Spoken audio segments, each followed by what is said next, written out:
Hi, guys. Welcome back to the Amp by Faith podcast. I'm your host, Real Talk Chic, and today I have Becca Boston with us. Now, let me say something. Becca has been around for a while now, and I've watched her grow. I met her through Trent Shelton. And if you know Trent Shelton, like the ones that surround him we kind of get not really close, but we get close enough to really engage with each other and support each other and see what each other's life's about. And I would say from my experience so far, Becca is someone that has made it big impact. But Becca, let me stop talking and give us your elevator pitch of what you do and who you are.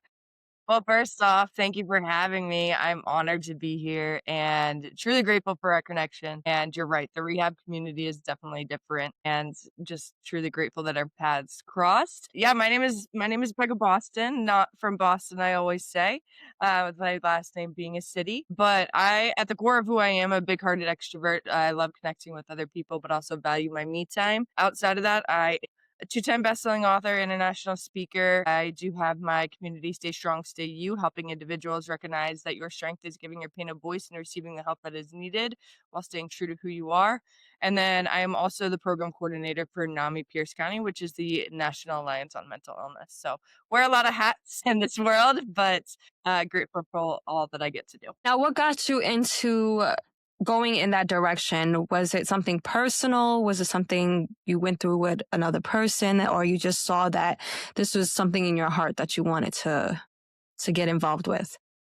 So as far as NAMI, it comes from my lived experience. I was involved in a domestic violence relationship that I hid behind my smile for far too long and faced an addiction with self-harm. I am 10 years self-harm free now, so being able to bring my lived experience to that. So mental health, it always comes with my lived experience. I would say as far as like being a speaker, being an author, it's nothing I ever planned for. It was never on the bucket list. It was in the midst of the pandemic when I was like burnout that I just happened to hop on TikTok and certain videos just went viral and I started to build a platform, and it's really my community that pushed me out to do things that were beyond out of my comfort zone. But to see that it was impacting people really gave me the courage to just keep going and chasing those God-given dreams. All right. So take us a little bit back to the period where you were in self-harm. Where do you think that stemmed from? Where do you think that experience in your life is helping others? And how did you actually get through that?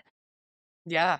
Uh, it definitely stemmed from going through a domestic violence relationship that I was not speaking up about. And I always say that, self-harm is not attention seeking. You are often looking for an outlet or looking for a way to get the negativity that is in your mind out. And sometimes you just turn to that negative thing. And self-harm can look so different to so many different people.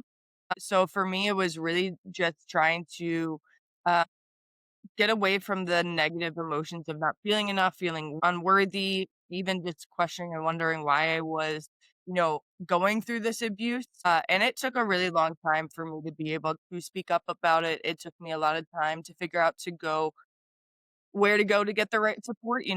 I think there's incredible support for those who are facing addictions in drug and alcohol. And I'm not putting down those addictions because they are very real. You have NA, you have AA, you have a wide variety of other support groups that I had tried attending. But the thing I recognized attending those was, yes, I am an addict. However, I'm not an addict that needs to go to a drug dealer or a liquor store. I am somebody who it's me versus me and my body, and that is very different.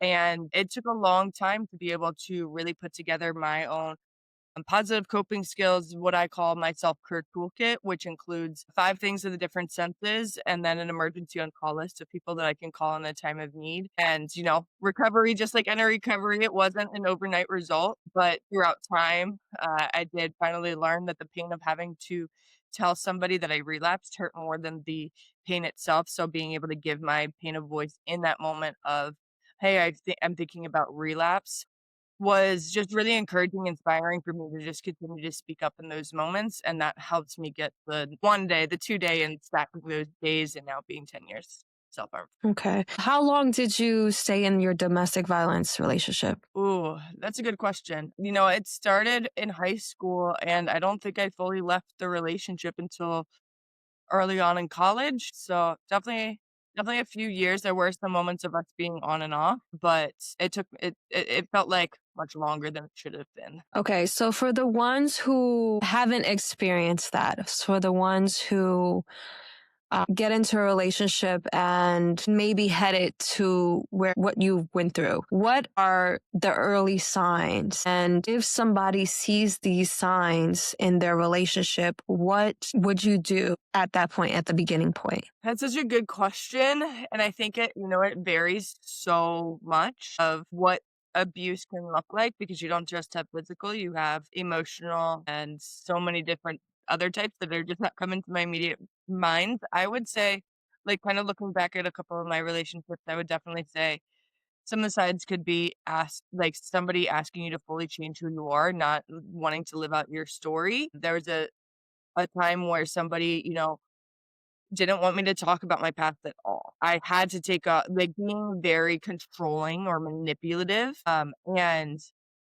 I would say when those red signs come up, like, be aware of them and know and use your wisdom of when to leave and leave earlier than you can.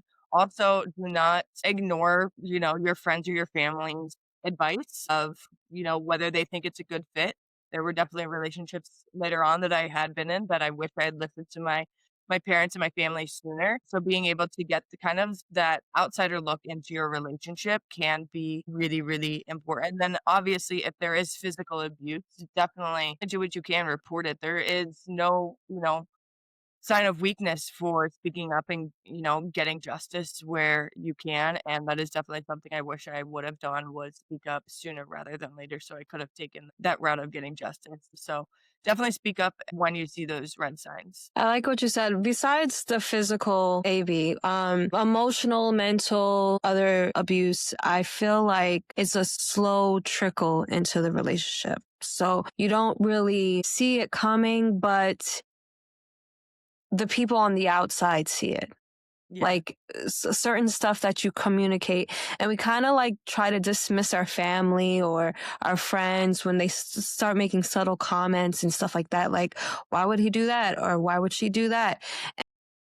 um I think our most the how can I put this? I think the most detrimental thing to that type of relationship is giving that person an excuse, because we know at some point we know it's wrong, and that person starts to become, we kind of put that person on a pedestal and give them an excuse to be who they are, but suppress who we really are and tell ourselves that, well, maybe I am the problem. Once you start doing that type of stuff, it's time to reevaluate.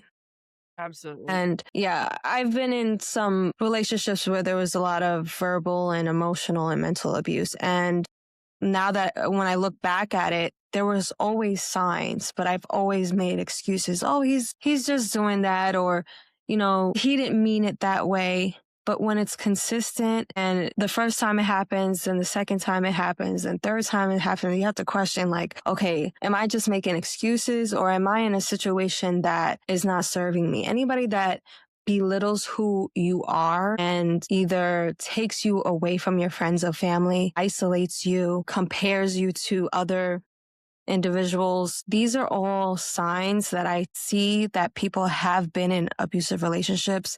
They kind of ignore in the beginning. And if you don't nip it in the butt, then it expands.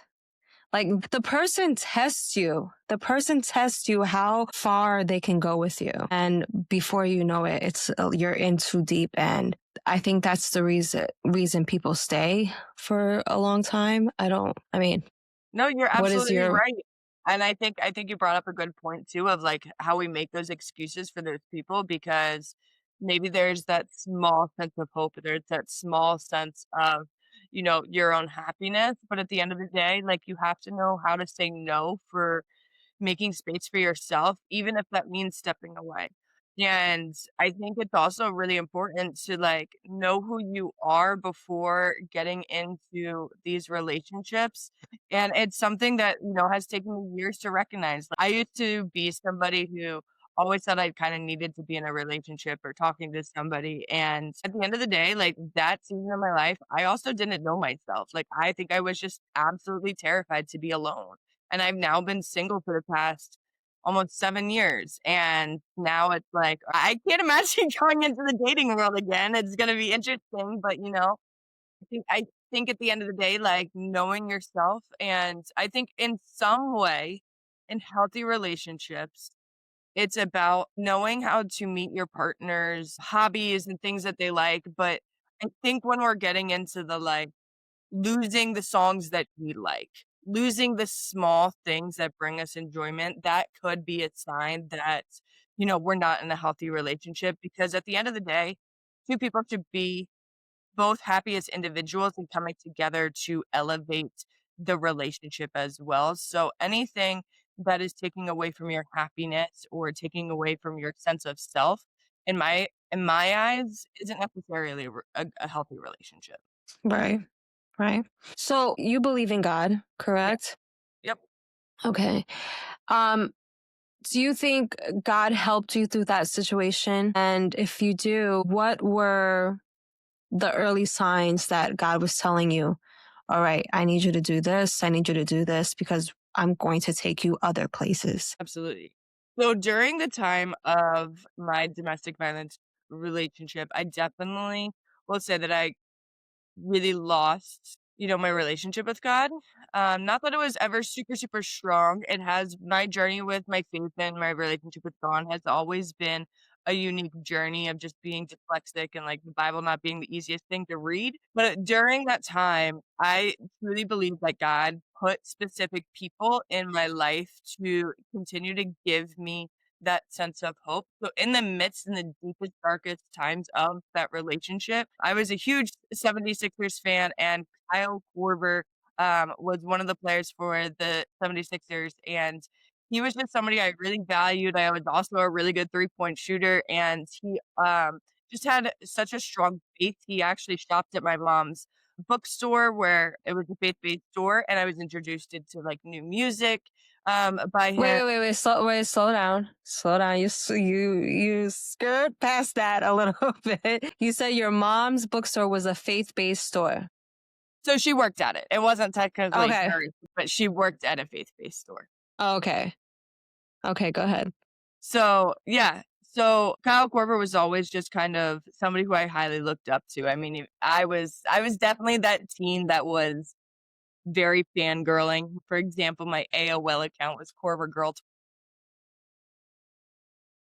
We remember those long, weird screen names. You don't even want to know what mine was, okay? I think Yeah. about it. I'm like, what? Right, right. But Kyle was definitely somebody that really continued to give me that faith, even just listening to certain songs and being able to just have that glimmer, that mustard seed of faith to keep going. I will say when I was pinned down at knife point, I had the moment of, my life flashing before my eyes and, thinking that, my life was going to end right then and there. And I just had this voice of my mom come in of just like, take a deep breath. It's going to be okay. And through that, I can't even fully like express the amount of peace that was just inside of my body and allowed me to just fully relax. And in that moment, that's when he kind of stepped off of me. And nothing, I mean, obviously the trauma came, but nothing further happened. I think coming out of the relationship, I definitely again was struggling with my faith. I had, multiple moments of suicidal ideation. And I would say I started to really recognize my faith again when I moved across country and was in a really deep place and thinking again about throwing in the towel to my life. And I was sitting underneath a tree and I happened to pull out my phone and go on YouTube, and a video of Trent Shelton's popped up saying, "Your life isn't over." And in that video, he said two things that really kept me going. One was, I know because God did it for me. And he was talking about how God got him through depression. And at the same time, God got him through, success, and he know what it's like to be delivered. And then the other part of it is at the very end, he says, broken crayons still color the same. And that night I went home and made myself a promise that no matter how hard life gets, I will keep on coloring. Some days being bright and beautiful, other days being challenging and hard, and some days being a mixture of colors, but recognizing and understanding that I am and you are the artist to your life. And as long as you keep on coloring, things will get better. And I never knew what that better was. I never imagined to be where I am today. And I'm not just talking about the success I've had as a two-time best-selling author or anything along those. I'm talking about even back when I wanted to take my own life. I only had one niece, and now I have four nieces that are my everything. So just being able to recognize that, the better days ahead aren't always, the things that are on your vision board or those goals. They're the small moments of life. It's learning to appreciate life and see just the way God kept you or the reason God kept you to keep on living, and acknowledging that your story is someone else's survival guide and being able to share aspects of your life because nobody was handed a manual on how to do life. So when we can hand out those little recipes or those little tips and guidance, it would really be a survival guide for somebody else. Wow. Okay. I have so much. Okay, so let's start with Trent, right? You saw that video with Trent, and in that moment, did you feel like that was God sending you a signal, or do you think this was a person that was going to encourage you out the situation, and then later on you realized was the connection that God was making to bring you to where you out of that first? Let's just start there. Well, there's two kind of things. I think in that moment, I didn't even see it as a sign of God just because I was questioning everything, right? And at the end of the day, I know hearing a lot of different testimonies from other people that have been impacted by his story, or just hearing, situations similar to mine that a lot of people would say, "Oh, that was God saving you," or Trent saving me, is what I meant to say. And I see where they're coming from, but at the end of the day, in that moment, Trent did not know who I was. Trent was Right. out living his life, doing his thing. There is no way that Trent specifically was like, I want my video to go to Becca Boston. Like, no, I truly, Right. looking back on that moment, yes, it was a God moment. God handed me back the towel to life when I wanted to throw the towel in. So I do really see that as one of my biggest God moments. Now, I will say, I feel like he'll be uncomfortable with me telling this because I've told this to him directly when we were on a hike together. I actually used to hate Clint Shelton in the very beginning. Now, I was just like, yo, let me go ahead, but I have a story too, girl. So that was not my first time discovering Trent. I actually had discovered Trent, Red Wall Trent, doing his thing early on. And I discovered him during a time when I had just gotten out of my domestic violence relationship. And I could not figure out the difference, looking back on it, between passion and yelling. So in some of his videos, he's very passionate. And in that time, it came off to me as yelling, and I did not like it. I was very triggered Mm. by it. The only video that he had around that time, Redwall Trent, was a video about self-harm. And that is the only video I cling to because I was putting down my addiction to self-harm. So for me, I clung to that video, but I was like, otherwise I hate this dude. Like, I don't want to see his content. Little did I know that, a couple years later, God was gonna be sending me his videos, to, be that vessel to help me keep on living. And then it did go on to years later, investing into his coaching program. And there's just always been since then, it just blossomed into, like, he's just somebody who's just directly speaks to my heart and gets me to take action. I always encourage people to find that one person that, like, gets you to take action, that you can really take that tough love from, because there are things that my therapist, my best friends, my family has told me and I don't listen, but Trent says it and I'm like, all right, I got to do it. Like, so, yeah, it's just been a very interesting journey with Trent.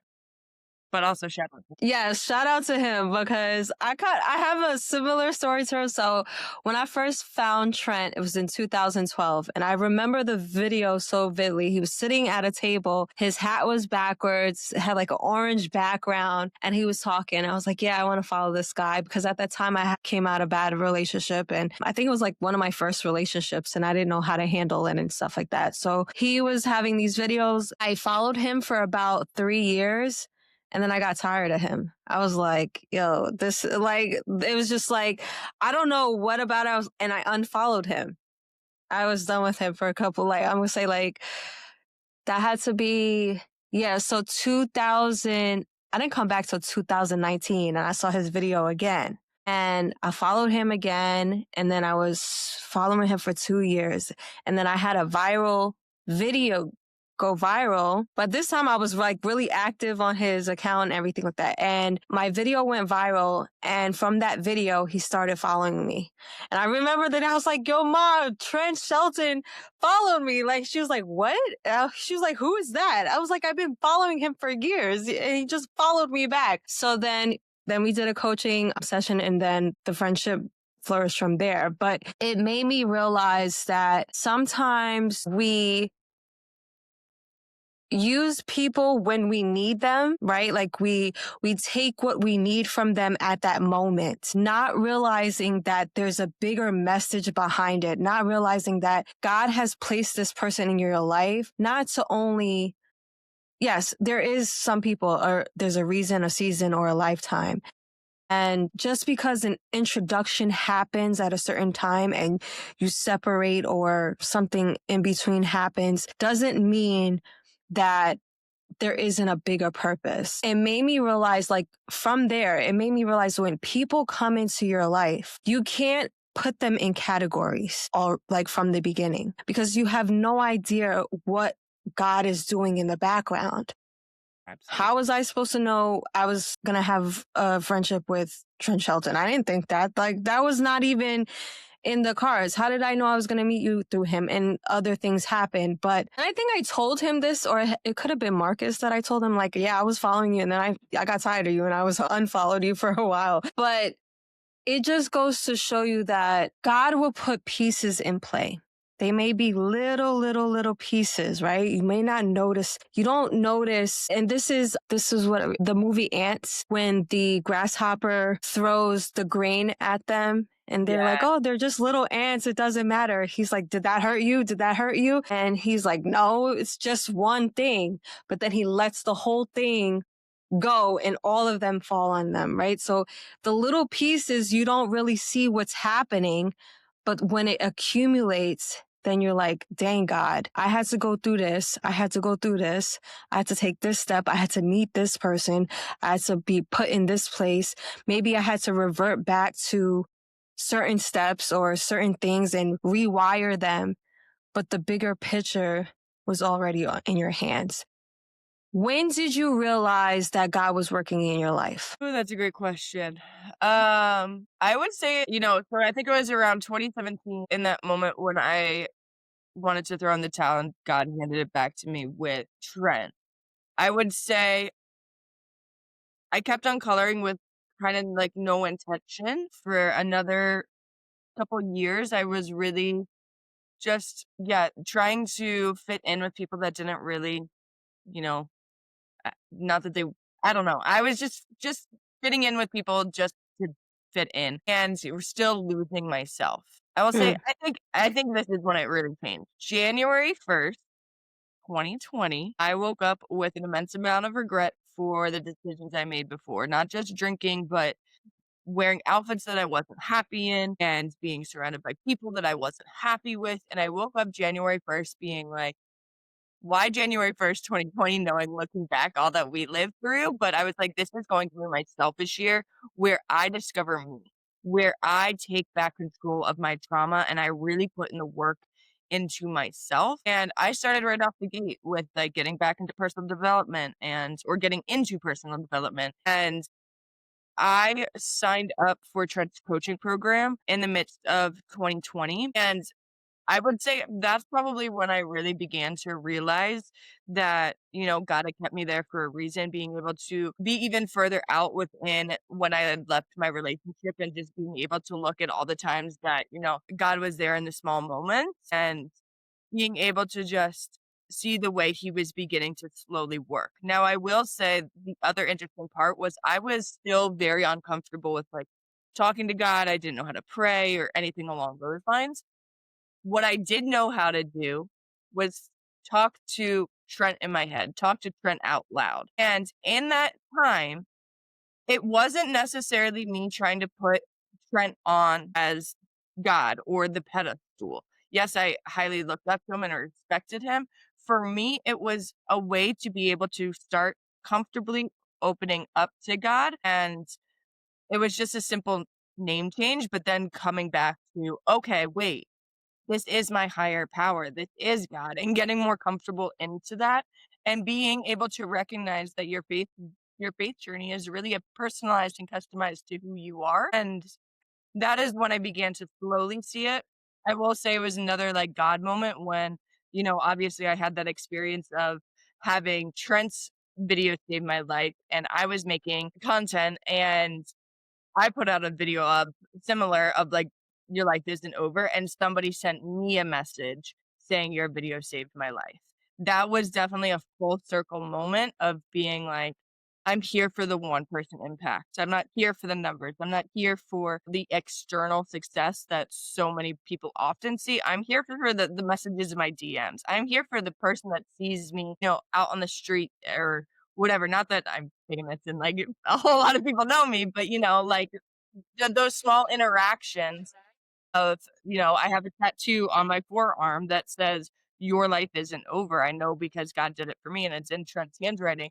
But the times that I've gone to, you know, give that to a cashier or somebody has seen it and has said to me, like, I needed that, like I had plans or whatever it may be, are reminders that, you never know who's going through it. And God has used me so many times to be able to help a wide variety of different people and just living for that rather than living for, you know, the plan that I have. His plan is always greater than what we have planned. The first time I came across Trent's video, I was going through a breakup. Then when I feel like I healed from that, I kind of was kind of like, okay, let me separate myself. But when I came back, I was going through suicide ideations as well. And he came back in the picture then. So are there times that you still, not necessarily that low, but have low times and you need a reminder?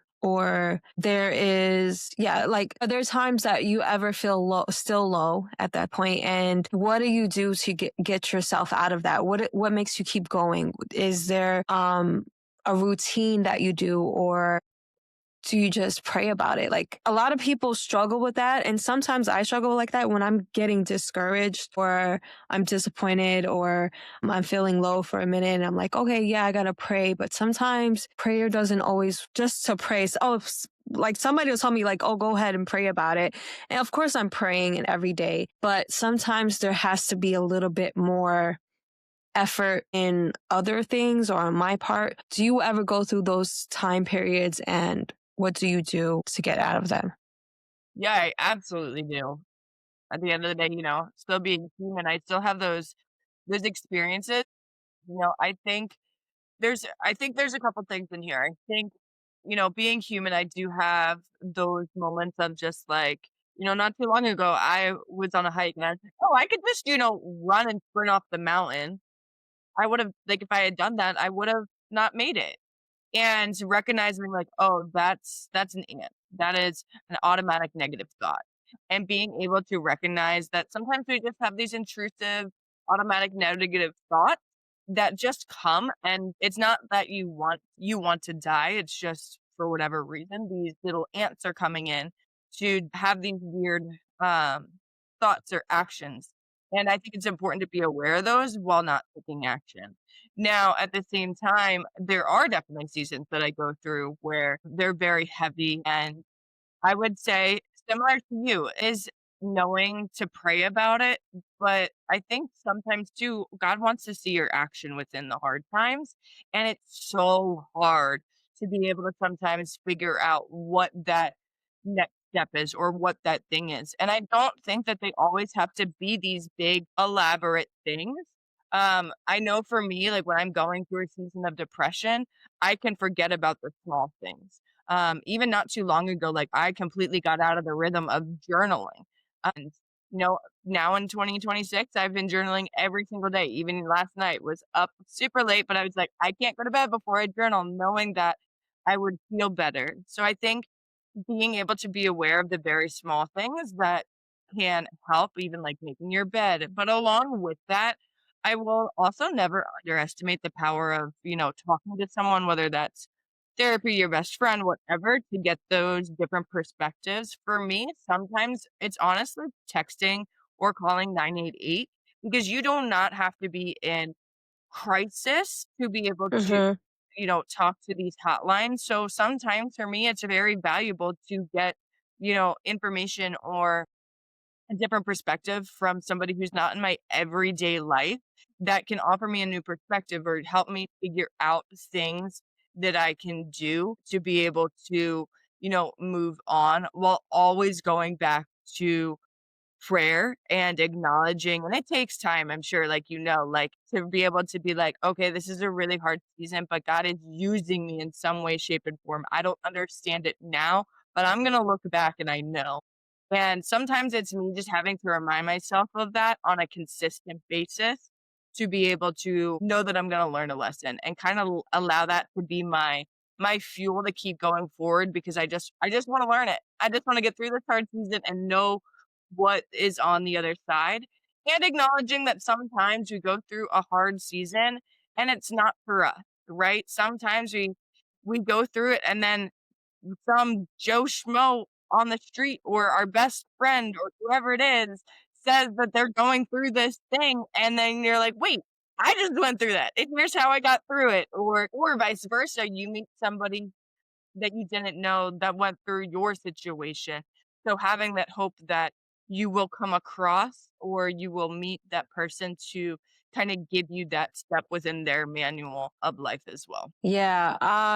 The situation where that it may not actually be for you. It also, you go through situations to prepare you for what God is about to give you. Like the building, the strength building, the resilience, the knowledge that the wisdom that you get through those situations where you really don't understand, the reward or the elevation may come 10, 20 years later. But if you didn't go through those things are not to really break you down.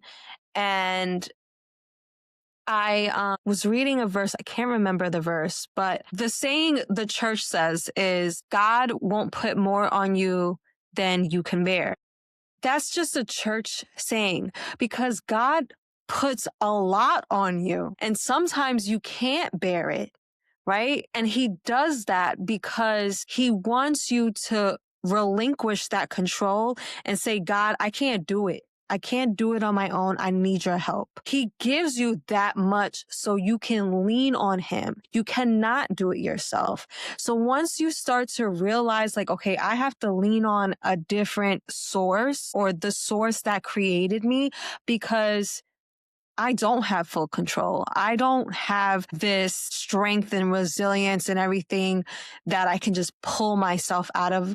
And that's where a lot of people, like if you think about it, a lot of people, how did you come to God, right? You were in a situation that you were hitting rock bottom because you tried everything else and you realized like, yo, I can't do this on my own. God help me. And that's what God wants you to do in every situation. So this saying like, oh, God won't put more on you than you can bear. No, he's going to put because he wants you to surrender to him.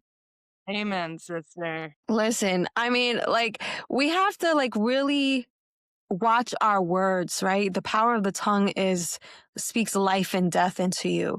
And we kind of like put words into God's playbook and it does that playbook is man made, And not sometimes God. sometimes it can give people false hope, like, Yeah. "Oh, you can handle all of this," and it's like, no, maybe they can't. Like, maybe you are the person that is supposed to be helping them rather than telling them that they can handle it and encouraging them to, find their relationship with God, or maybe that's you needing to rekindle your relationship with God. I know at the end of, in August of 2025, some stuff in my life really hit the fan, and I had to actually give up things that I never wanted to give up, like my LLC and certain things, and I was so distraught about it, and I knew that God was handling me way more than I thought I could handle, and being able to surrender and just say, "God, take what you need to take what like, get it off my plate and help me figure out where you need me to be. I don't wanna be in control of this crazy wheel you got because I don't know the directions.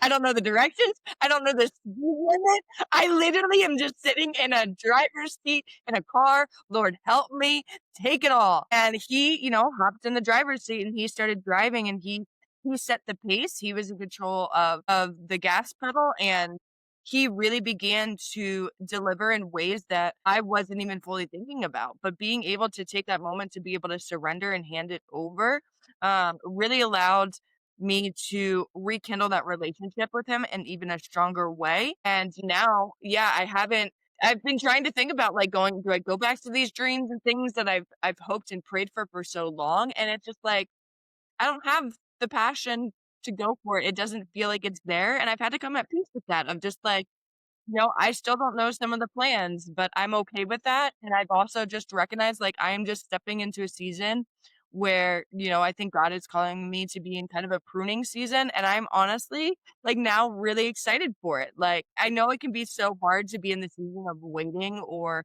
in a pruning season, but And the wilderness season, that's hard season too. Like where you don't have no idea what's going on, where you going, what you're supposed to do. Like you're just there in wherever God puts you. Like that, and a lot of all the seasons have a challenge, but it, like I said, is to build you. It's to build you. I do want to say something though. you lost volume on my end. Okay, how about now? Yeah, you're good. I touched the mic. Okay. You said God got in the driver's seat and he pressed on the gas. You ever seen that reel that the guy's like in the back seat? He's like, God, where are you taking me? And they're going like off a cliff. I'm going to insert it. I'm going to find it and insert it here. When you said that, that just came to mind. God, we're going the wrong way.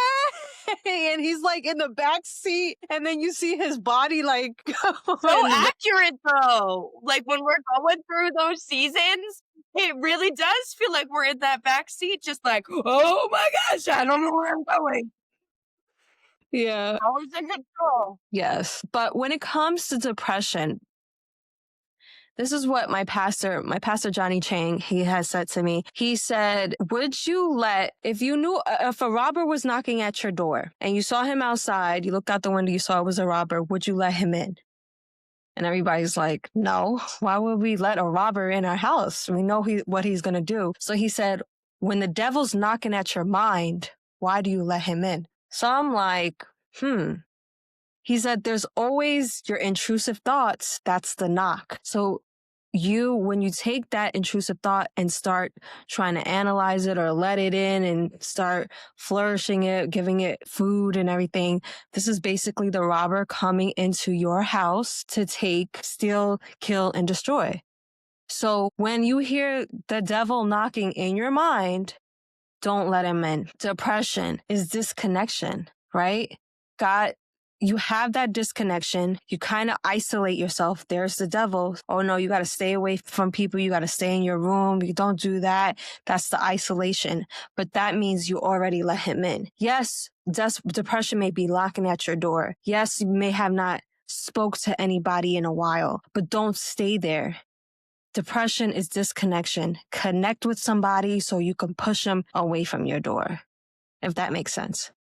Absolutely. And I think also too, to just acknowledge that depression is also, something chemically in your brain. And for some people, it does last longer. Like, know that it's okay to have, your seasons, I would say. Like, it takes a long time to be able to get to a place like kind of where I am now of recognizing when I'm slipping into a season of depression where I can recognize these things of, like you're saying, connecting, going back to ultimately the greatest relationship with God, but also like, when's the last time I hung out with my friends? When's the last time I got up and went to the gym? Because movement moves your mood. When's the last time I did the small things that really benefited me? And to be able to celebrate the small wins when you are in that season of depression, because when someone you're going through depression, you often don't want to get out of bed. You don't want to even do the basic. Shower, do yeah, the do Like, there's all these small things that we lose sight of, so it really is celebrating the fact that you got up today, you got out of bed, then maybe the next day, your only goal is to get up out of bed and brush your teeth. The next day, we're gonna eat something, like, celebrate the small wins as you are getting yourself out of this, and give yourself some grace in that, because it is a journey, it does take time. Depression definitely is something that we all experience somewhat differently, and at the same time, I also just think that it is possible for many of us to get out of those seasons. And it's just, figuring out what's for you. I always say, hear all the ingredients and create your own recipe. Hear what works for other people and create your own recipe of what will work for you in that season. and I hear Trent talk about this lately, functional depression, right? You're going through life. I My son was diagnosed with autism when he was 4 years old. And of course, I didn't know what autism was. And I had to do all this research, and there was a lot of things going on. But through that time period, I would say about he's four till he was about 10 or 11. Yeah, 10 or 11. I realized that I was functionally depressed. I was going through life, just working, doing what I have to do. But I was trying to escape what I actually was feeling when my son was diagnosed. Like, I didn't even realize that I was in functional depression until something else happened, and it became depression where it wasn't functional no more. I was in the bed, I wasn't doing, and I stayed there for 2 years, and then it just clicked to me one day, like, no, I need to find something. I've always been in the church, but I lost connection with God when I was 17 because of something that happened in the church. But I've always believed in God, but I was never like that close. And once I hit that rock bottom, to the point where those thoughts were coming every day, like, just take yourself out, like, it's over. Like, and it got to the point where you can't leave your kid here either. So then that's when I knew, like, yo, I got to get help, because this ain't it. And I didn't have the help around me. Family, friends, oh, you'll be fine.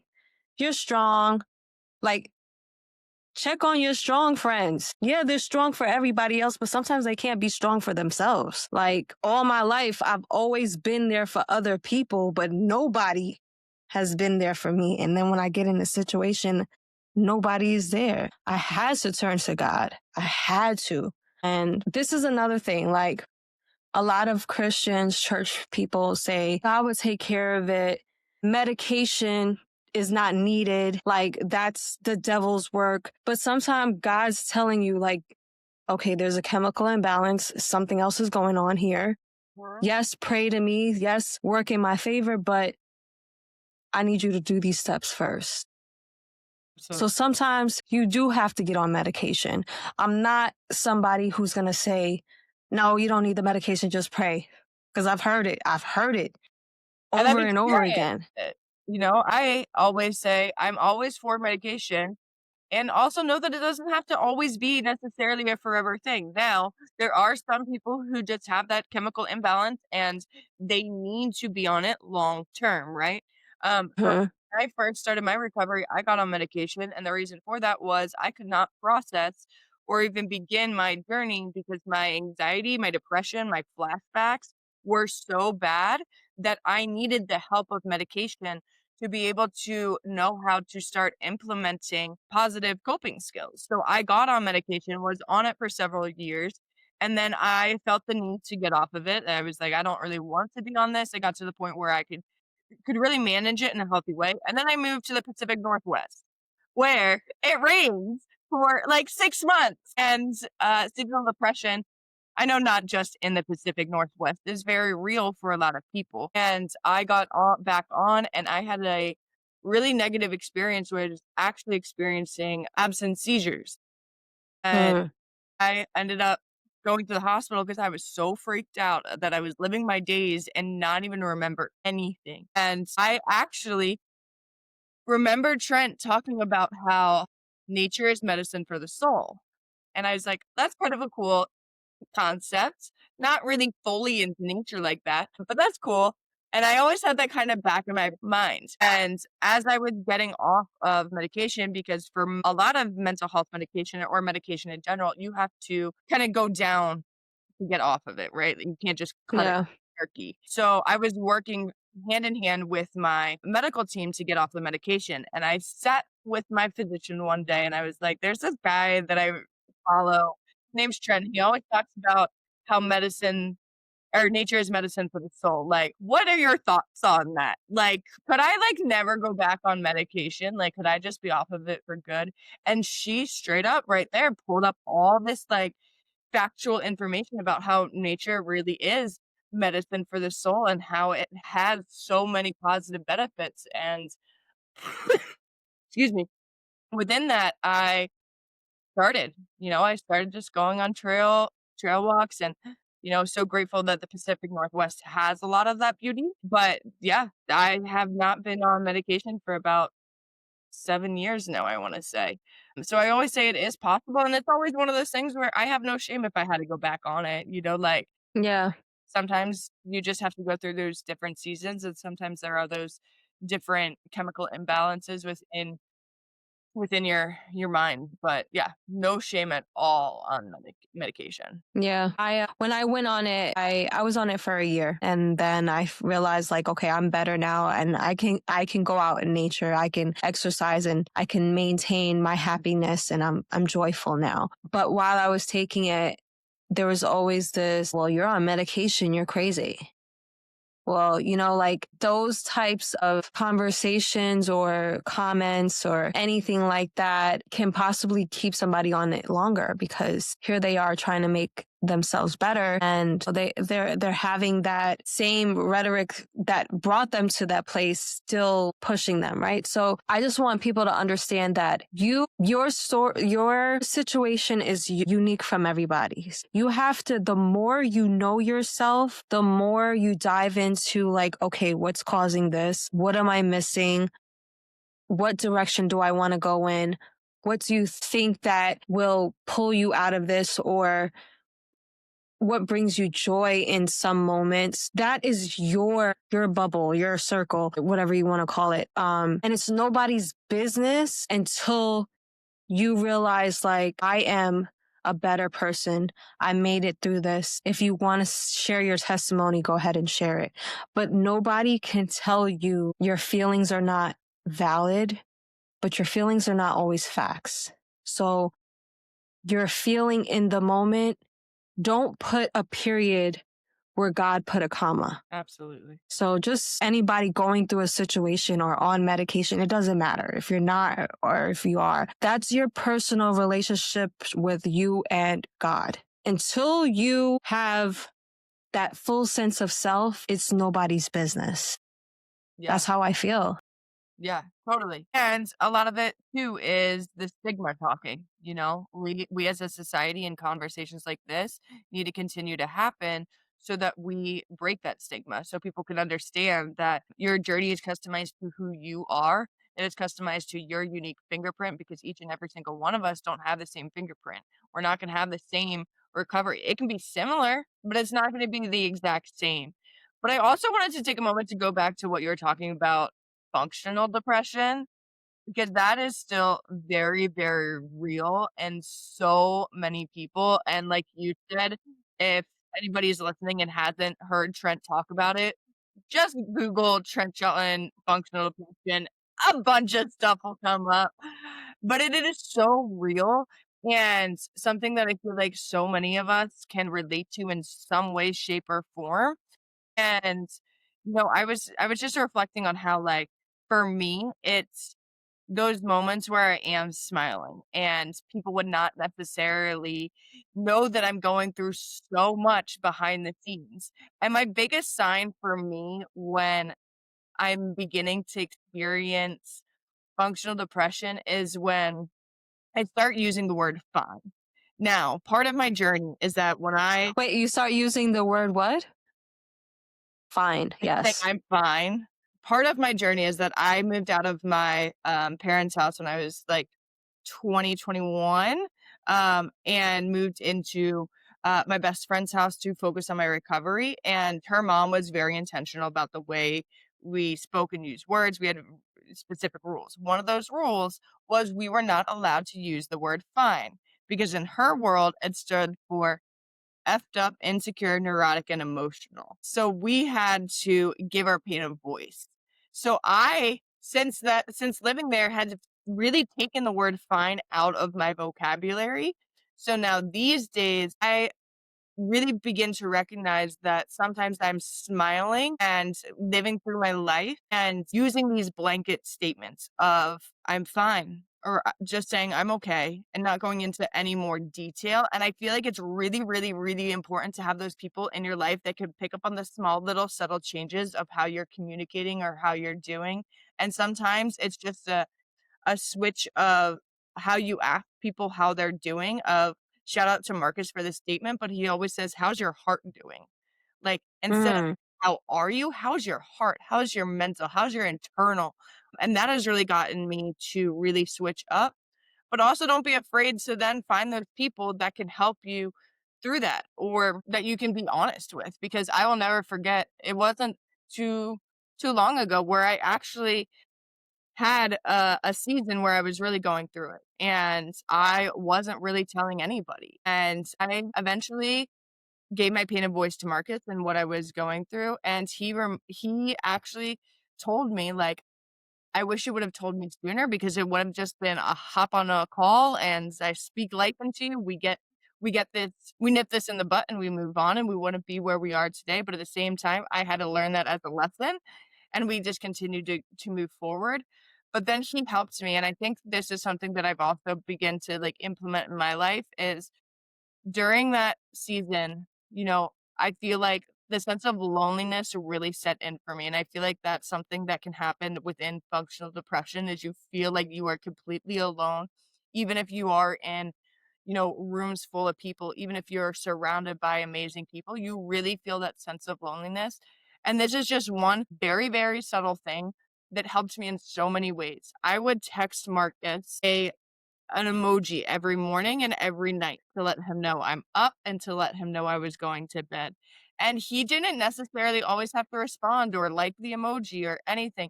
But knowing that somebody else was receiving that on the other end, one was giving me the accountability of getting up and getting out of bed every day.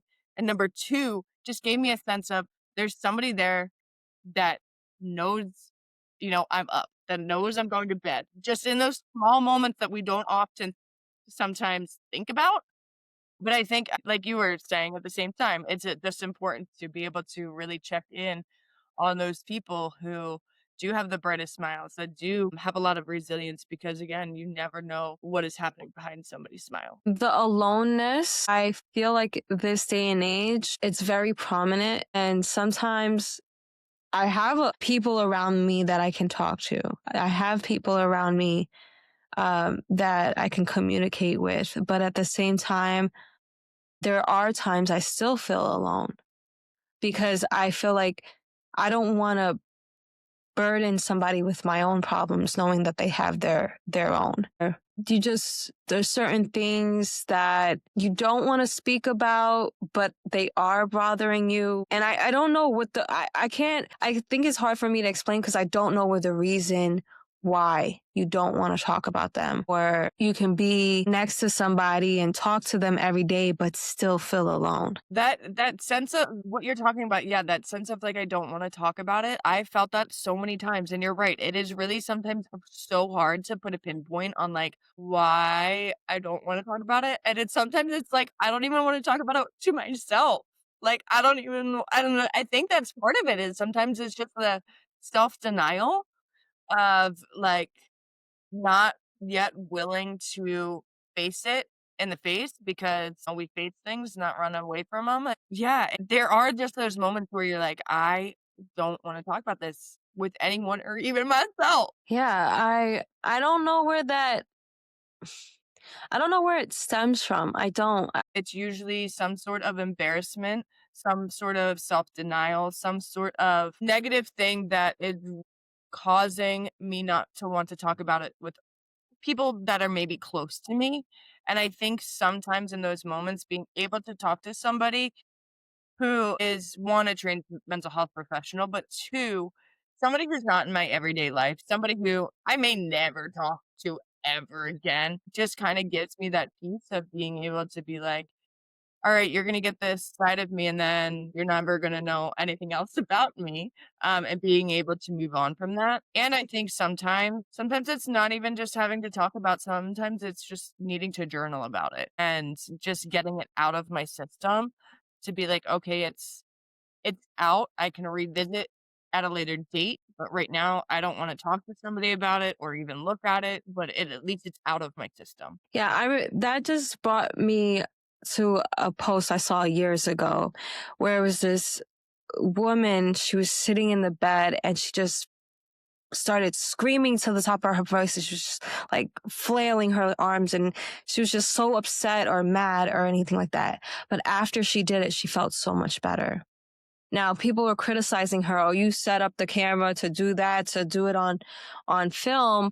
But to the people who understood the feeling behind that, it made sense. Like sometimes you just need to release something. You don't even know what it is, but you just need to scream and flail it out. And then by that time, you released whatever that was burdening you at the moment. It could be journaling. It could be screaming, going in the bathroom, just in the shower, just screaming it to the top of your lungs. Whatever that is for you, don't bottle it up because that's when it expands. Don't focus on it solely on that because what you focus on expands. Yeah, so for anybody going through, whether it be something small, big, something that you can't control, just find a way to release it. Absolutely. Be- And know that your way of releasing it is customized to you, and some people may, you know, criticize you or think it's weird, but if it helps you, ultimately that's all only thing that matters is you getting that release. And let it be in a positive way, not a negative way. yes, yes. That can also trickle into other things, but I think, even just those, what are they? The rage rooms. Like if you need to go a rage room, Yeah. like break some TVs in an appropriate Oh, way. the axe throwing. Yeah, the axe.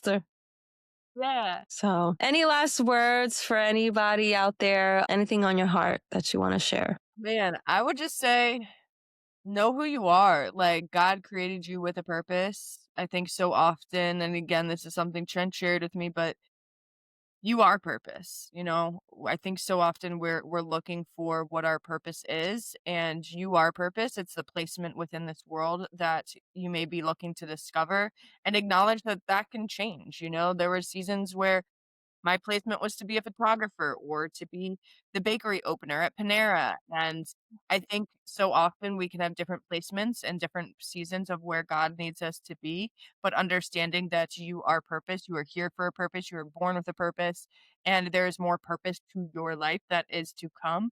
So fully love yourself. Love yourself. With the flaws and all, and know that God is going to use you in incredible ways and in ways that you may never fully understand. The impact is going much further than you ever can imagine. And do not question that and hold your boundary of loving yourself because this world will try to change you. And just know that your beauty is really from your heart and your character and the way in which you lead your life. Makeup and all of that can enhance your beauty, but at the end of the day, you cannot unsee an ugly heart or character. So love yourself for who you are and always be willing to to grow within that. Growth is not easy. It's not a microwave result. I feel like we live in a microwave society where we want to put our results in the microwave and hit 30 seconds and get our results. It does not happen like that. It is a overtime process. So buckle up and enjoy the journey of life, knowing that God again is in that car with you, even if you feel like you're in the back seat, flying around in the back, or if you're in the driver's seat. God to have control of the wheel, control of the gas pedal, because you just got to find your pace and run your own race and just fully, fully enjoy the journey the best you can. We're all human, we'll have our moments, but at the end of the day, if you are experiencing the darkness, always just remember that your strength is giving your pain a voice and receiving the help that you need while staying true to who you are. And my message, because even though you said all this, but my message, my tagline is storms don't stop purpose. Yeah. All right, guys. Thank you for joining in. Go follow Becca. I'm going to put all her handles in the description below, and we will see you guys next episode. Until then, be bold, be brave, and be blessed. Glory to God. It's what you could do with a mustard seed. It's what you could do when you